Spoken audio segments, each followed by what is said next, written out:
चालाक लोमड़ी और मीठा आम। एक घना जंगल था जहाँ तरह तरह के जानवर रहते थे।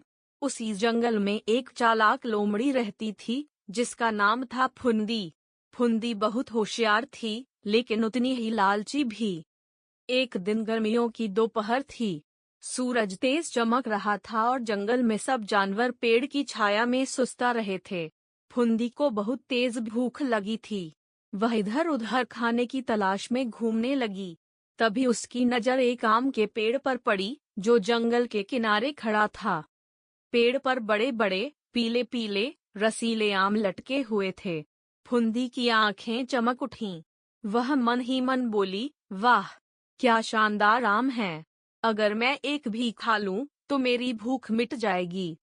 लेकिन एक दिक्कत थी, पेड़ बहुत ऊंचा था और आम बहुत ऊपर थे। फुंदी उछल उछल कर देखती लेकिन आम तक नहीं पहुंच पाई। वह कुछ देर सोचती रही, फिर बोली, चालाकी से काम लेना होगा। वह पास में खेल रहे बंदर बबलू के पास गई और बोली, बबलू भाई, क्या आप मेरी मदद करेंगे? मुझे उन आमों तक नहीं पहुंच पा रही। बबलू ने ऊपर देखा और बोला, आम तो बहुत ऊंचाई पर हैं। मैं तो वहां झट से पहुंच सकता हूँ। क्या तुम उन्हें खाना चाहती हो? फुंदी ने मासूमियत से कहा, हाँ, लेकिन मैं तो आम नहीं खाती। मेरी दादी बीमार हैं, उनके लिए आम चाहिए। अगर तुम एक आम तोड़ दो तो भगवान तुम्हें आशीर्वाद देंगे। बबलू को फुंदी की बात पर दया आ गई।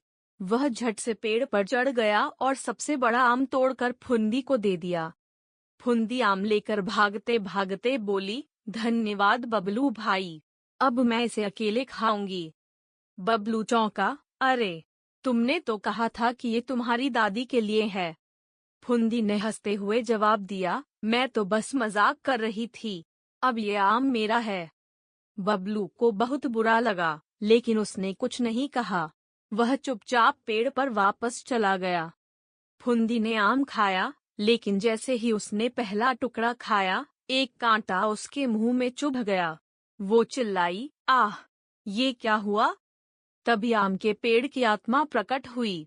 वह एक चमकती रोशनी की तरह दिख रही थी। आत्मा बोली, फुंदी, तुमने बबलू से झूठ बोलकर आम लिया और उसे धोखा दिया। जंगल में जो छल करता है उसे सजा मिलती है। फुंदी डर गई। उसने कांटे से भरा आम फेंक दिया और रोते हुए बोली, माफ कर दो, मुझे अपनी गलती का एहसास हो गया है। उसे सजा मिलती है। फुंदी डर गई।